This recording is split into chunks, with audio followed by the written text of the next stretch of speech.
wa KTN News jijini Nairobi. Watu wawili wamefariki na wengine 9 kuwa ni kusamba kwa maradhi ya kimeta katika kaunti ya Meru. Wagonjwa waliolazwa walikuwa wamevimba na kuwa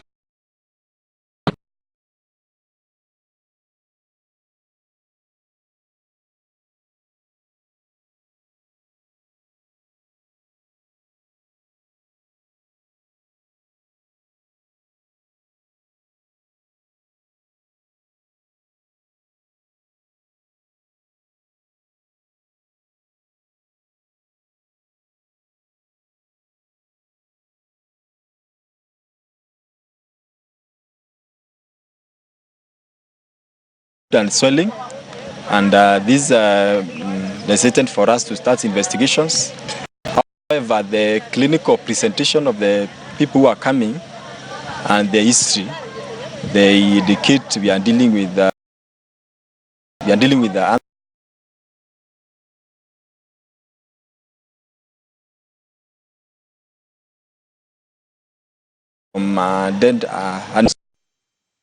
Nilikula miti ya ng'ombe. Sikujua ni miti, nilifikiri ni ile kitu kinaumana kiliuma mimi. Nikakuja hospitali.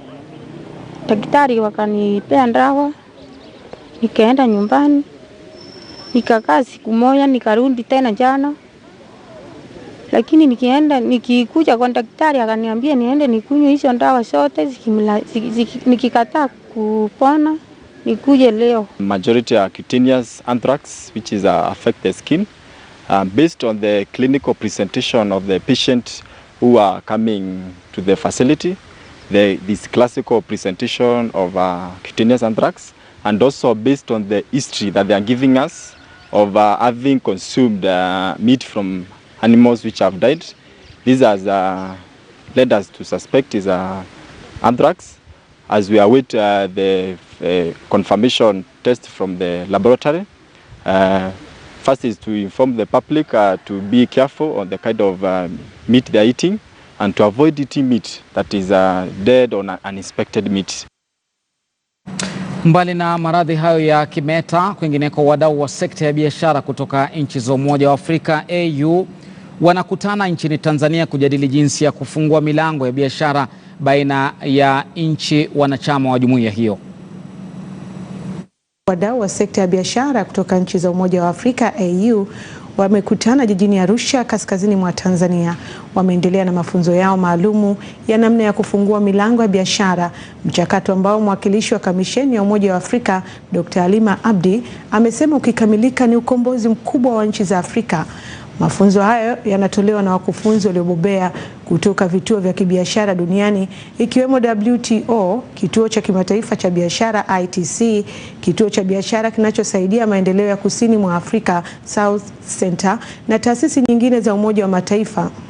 Akizungumza wakati wa mafunzo haya, Dr. Halima amesema nchi za Afrika zikiweza kutumia fursa hiyo vizuri, pamoja na kuongeza kasi ya uchumi kwa wananchi wake, pia zitapunguza tatizo la ajira kwa vijana kwa kiasi kikubwa.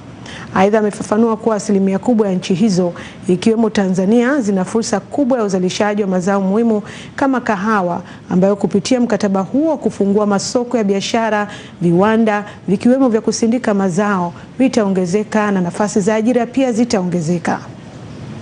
Baada ya kufungua mkutano jana, tunaendelea na mafunzo leo. Nchi mbalimbali wanafundishwa namna ya wanaweza kufungua masoko kwa kujua ni bidhaa gani wanaweza kuuza nchi zingine. Kwa mfano kama Tanzania, tumeangalia wanauza ni 1% tu Uganda, na Uganda ni nchi jirani. Kwa hiyo katika mafunzo inaonyesha hizo takwimu kuwa Tanzania inatakiwa ifanyeje ili kuongeza mauzo yake katika nchi ya Uganda. Kwa hiyo leo tuko kwenye mafunzo, mafunzo ya kuangalia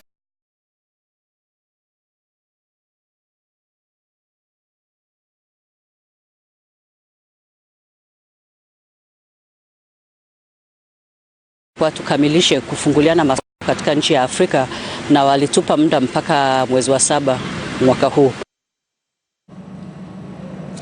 Na tukitoka Arusha turejee hapa nchini Kenya ambapo Uraibu wa mihadarati ni mojawapo ya majanga makuu ambayo yameathiri Wakenya wengi. Vijana wakijipata wameingia na kumezwa na ulimwengu wa dawa za kulevya wasijue la kufanya. Frida Mwaka alitembelea eneo la Kawangware na kukumbana na jamaa mmoja kwa jina Countryman Kabochi ambaye alikuwa ni mmoja wa walionaswa na janga hili la mihadarati, lakini kwa sasa alinusurika na akachukua usukani wa kuweza kuwasaidia hata wengine ambao bado wanatumia dawa hizi za kulevya na kuwapeleka katika vituo vya kurekebisha tabia. Hebu tupate marudio ya makala haya ya Mui Huwa Mwema na Frida Mwaka. Amenitoa mbali maisha makali huko Kawangware ninare.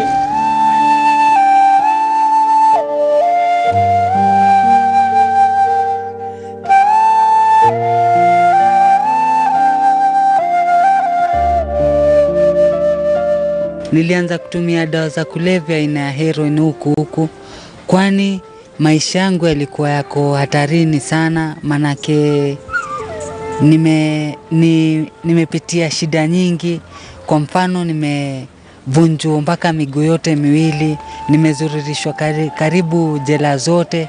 Kwa sababu ya nini? Kwa sababu ya kutafuta pesa za kutumia mihadarati, dawa za kulevya. Hawezi kuwa na marafiki, hakuna mtu anaweza kutrust. Hakuwezi pata job, hata ukipata hiyo job huwezi fanya. Utafanya siku 2 siku 3 uone kitu ya mtu, uko na maharusi zako utachukua na. Kwa wengi ambao wamejitosa katika uraibu wa mihadarati, bila shaka maisha yao yamepigwa chenga, na kwa kweli hawana utofauti na jahili la takataka. Ukivuta heroin unanga feelings, huwezi kuwa na feelings ati ya ku have sex, ama unanga feelings hata kidogo. Sasa hata hiyo ukienda hiyo sex hiyo tu, yani ni lile tu juu nataka do, so say tuna have fun.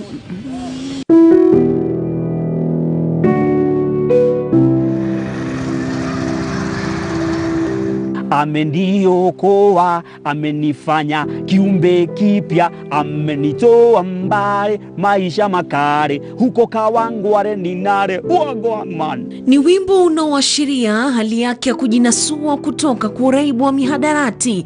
Maisha yake ya sasa yanapambwa na nyimbo za Injili kama ushuhuda wa alikotoka. Life yangu ilianza nikiwa mtoto mzuri wa mama. Nilikuwa na goals, nilikuwa na desires kama any other person, mtoto. But nikiwa the age of 11, mamangu akafa. Alikuwa tu single mother. So sikuwa na mtu brother, sikuwa na baba. But now watu wenye nilikuwa na rely upon walikuwa ni shosho yangu, grandmother na relatives. But at that point waliniambia mimi si wao, mamangu ndiye alikuwa wao. Maisha makali huko Kawangware ninare. Joseph Kabochi maarufu Countryman ni jina la usanii alilolipata mitaani. Alijikuta katika njia panda asijue la kufanya, na hapo ndipo mtaa wa Kawangware ukamleta mbele ya ulimwengu. So hapo ndio nilianza kuexperiment kuvuta majani ya chai kama sigara. Hiyo ndio time mtoto anataka guidance, but at that time sikuwa na mtu wa kunisaidia. So niko na watu wakivuta sigara, niko na ni swag. So nikaadmire kuvuta sigara. Safari yake katika ulimwengu huu wa mihadarati ikaanza. Class 7 na 8 nikakuwa sana navuta bangi. So sasa hizo navuta fegi, yani navuta sigara, navuta bangi na nakunywa pombe. Ilikuwa pombe inaitwa hivyo. Masomo yakiwa bado chanzo muhimu kwa maisha yake, aliwatafuta jamaa zake angalabu wamregeshe shule. Ilikuwaje? Nikaplead nao, nikawaomba nipelekeni shule kabisa. Wakanipeleka shule ambayo inaitwa like Nakuru Secondary School, Nakuru. Kumbe bado wameenda kunidump huko. Wakanibaia shopping ya 21 shillings. That is toothpaste ya 14 shillings na shoe polish ambayo ilikuwa ina cost 7 shillings. So mimi my first time kwa boarding school nilifanyio shopping ya 21 shillings. So ilikuwa so frustrating because kuna watu ambao wanakuja na majuice, machapati, yani wanakuja na stuff. Mimi naona hapana. So venye mimi naweza fanya ndio hata mimi ni enjoy life ya shule ni kuiba. So nikakuwa mwizi shule. Nikaiba mabox, nikaiba nini. Baadaye chuo ikajua mimi ni mwizi so walikatch up na mimi na wakanid kunifukuza. Ilikuwa sasa I was required now to be away out of the school. Na ndipo hapo masomo yake yakafikia kikomo. Alifunga safari na kurudi tena Kawangware na kujiunga na kikosi cha mtaani. Nikatoka huko Nakuru nikakuja Kawangware sasa huko tukaungana na jeshi wase wanajiita Matenjo Base, tukaanza kununua pombe fulani ilikuwa inaitwa Mokorogo Na mtazamaji, tutakatiza kidogo makala hayo ya Mbiu wa Mwema niweze kukupeleka katika maeneo ambayo waziri wa usalama Daktari Fred Matiang'i kwa sasa anatoa hotuba yake na kuzungumzia masuala ya usalama barabarani na sheria zinazofaa kufuatwa. Tuvuke kule moja kwa moja. Required that we write some regulations which we are sending to Parliament, because you understand our constitutional framework and our legislative environment. There are certain actions, even if we actually are a regulator and we are supposed to take certain policy decisions, some of the regulations we put up have got to be looked at by the Committee on Delegated Legislation in Parliament and so on. And we are going to send into Parliament about 2 or 3 sets of some of these regulations to be looked at by Parliament. We have had very active stakeholder engagement on some of the actions that we are taking. And I am grateful that Kenyans have come forward, given us their views and their ideas on some of the things they would like seen, and how best we could work together to keep our roads safe as we move along. However, I need to state clearly that as we move forward now, since we have all agreed, we want to radically change the public transport sector. And I want to assure my fellow citizens that it will change for sure. It will change in a very radical way. Some of those changes, truth be told, are going to be painful because they are going to require that we work and live differently from the way we have been used to living. This is because we have to keep our people safe. We all agree that some of the madness on our roads cannot be tolerated. We can't live this way, as we carry on. So we begin today by asking all driving schools in the country to ensure that they are revalidated. Their licenses are revalidated by 1st of July. And by 1st of July, if they don't have the new generation licenses, which means that they have been revalidated, they will consider themselves closed. So from 2nd of May, the NTSA will be issuing new generation licenses, inspecting these schools, revalidating them, looking at their level of compliance and so on, to be sure that they are actually environments that are worthy of the task they undertake to prepare our drivers. I do not need to belabor this point, my friends. I mean, this is something we all know. I think the irresponsibility with which we have handled this is amazing even to ourselves. Some places, some behind shops, some funny dingy corners where people turn out and they have one ramshackle of a vehicle with some guy who God knows when they were trained to drive and so on. Then they run around here and they go do 1-2 trips, then they end up compromising the system, and then they end up getting alliances and they end up on our roads. This now must come to an end for good, and it's going to come to an end. By 1st of July, if you have not been revalidated, consider yourself closed. The Inspector General of Police is here. The police will move in from 2nd of July, will move around these schools, the ones that have not been revalidated. And the process is going to be stringent and stiff.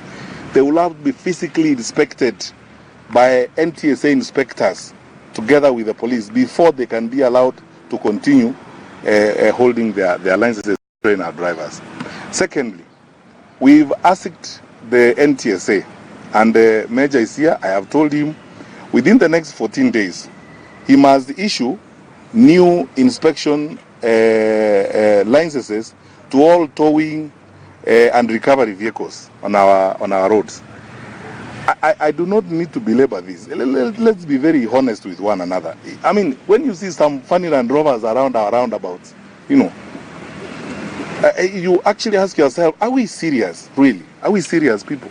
And many private car owners know this, that some of their cars have been destroyed by these vehicles. And then sometimes, I am not shy to say this, it appears that there is a collusion between those characters and some of our police officers.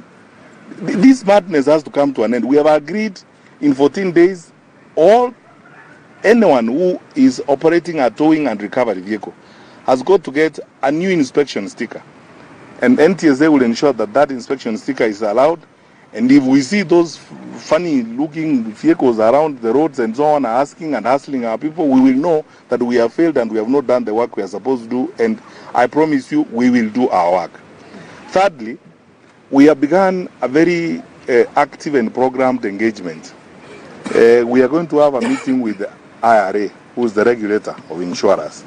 There is a certain level of collaboration now we want to have between the registration of vehicles and the insurers. We will have a conversation with our colleagues using the framework of IRA, so that then we institute a stringent mechanism of ensuring that the people who are on the roads and claim to own the vehicles are the genuine owners of the vehicles, and they are the legitimate owners of those vehicles. We will share information, we will share data, so that everyone has responsibility as we move forward.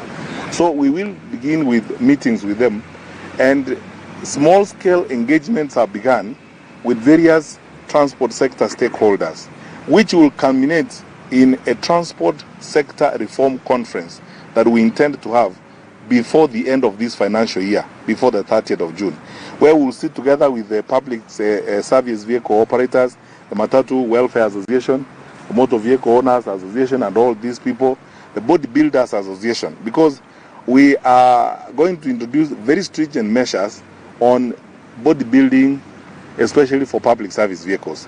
And I need to say this for those who are in that business, so that we don't have problems later on. If you can actually get time, sit down and read the law on the regulations and standards of bodybuilding for the buses. Because we are going to close you down for sure when we come to that point. Because if you are building substandard bodies for public service vehicles, you will be out of business. Because this time round, it must be an all-of-the-above approach. We have to get a total inclusion and relook of the sector where everyone involved plays their part. Those who build bodies comply with the regulations that have been given by the regulator, who is NTSA. The standards must be followed. And those who are operating buses have to be sure that their buses comply with the standards that have been given. For now, we will wait and have a meeting with them before we begin, because we don't want acrimony. What I'm assuring everyone is that we are going to implement stiff, and I'm describing them as stiff and painful measures, which will require that all of us think about the safety of our people and the welfare of our people. And everyone in the whole public service transport chain has got to be involved. But we will go about it step by step. We will sit down with the stakeholders. We are looking forward to a meeting with the bodybuilders before the end of June, so that we agree with them. They all understand the standards, and we will then hold them responsible if they do not comply. And the NTSA will work together with our colleagues at the Kenya Bureau of Standards to ensure that they comply with what is going to happen. We will not wait and experience a tragedy and then we begin working after the tragedy. We have agreed this time round, we will pursue the roadmap we have drawn for ourselves and the roadmap that we have drawn for the country. A 12-month program, and we are following every step of the way so that we implement these reforms together. And I promise members of the public and the stakeholders in the transport sector, we will consult them. We will work with them. No one's views will be ignored. But people have to understand this, that we can't all have our way and have an effective transport sector. We have to be reasonable people. It's a give and take. In certain cases, we have to give certain comforts and certain ways in which we have lived before, so that we can have a credible transport sector regime in the country. So we begin this work, and I am asking the colleagues who are running driving schools in the country, effective 2nd of May, they can come here to NTSA and pick up the forms for revalidation and be taken through the process of revalidation. And we are giving them until July. So that's a long enough period for them to comply. When we get to July 1, that process of revalidation would have been complete. And if you have not been revalidated and you have not been allowed to continue operating a driving school, then logically you will have to close it. And we are not doing this because of anything else except that we must keep our people safe. And then this merry-go-round now must stop this hide and seek. And by the way, they went to court. We announced this. We should have started implementing this long time ago. You remember when CS Macharia and I announced this at the Ministry of Transport. Then our brothers and sisters went to court. And since we are a law-abiding government, we waited and faithfully went to court. The court ruled that we can proceed the way we want to go. And we are now ready to proceed. God bless you. No, not today, please. No, it's on the Huduma number, please. It's very important. What about?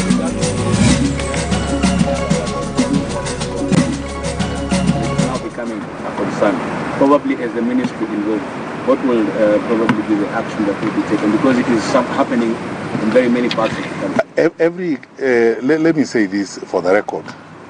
Huduma number registration forms are free. If anyone tries to sell the form to you, please report them to the nearest police station and let us know. There is nothing to hide from here. You know, let us also be very honest. Sometimes I get amazed about our people. It's not, we are printing the forms at the government printer. It's the government of Kenya printing the forms. We are churning out, millions of those forms. They're being distributed across the country. I don't understand for the life of me why anyone will buy a form that you can print out. We have actually made the form available online so that you can print it out from your computer in the office and go and register if you need to do that. So, of course, let me also be honest and say, just like many people, sometimes even we as leaders get frustrated by some of these things because there are one or two people who may be unnecessarily unscrupulous. It is totally illegal. It's completely illegal. I mean, no one should sell the Huduma number registration forms. They are free and we have plenty of the forms. And if you go to our secretariat in Teleposta Towers, we are distributing the forms every day. If they have not reached a particular corner for one reason or the other logistical issues, I mean, it's usually a matter of like a half a day. There's nowhere in this country you cannot reach in a day. So no one, and I want to repeat, no one should actually be tempted to accept to buy the Huduma number registration forms. They are free. They're not supposed to be sold. So I'm also not supposed to be told to go through this? No, they are free. You just get it free. And by the way, I must be very honest, I have not encountered any of those cases myself because I was in Kitui yesterday. And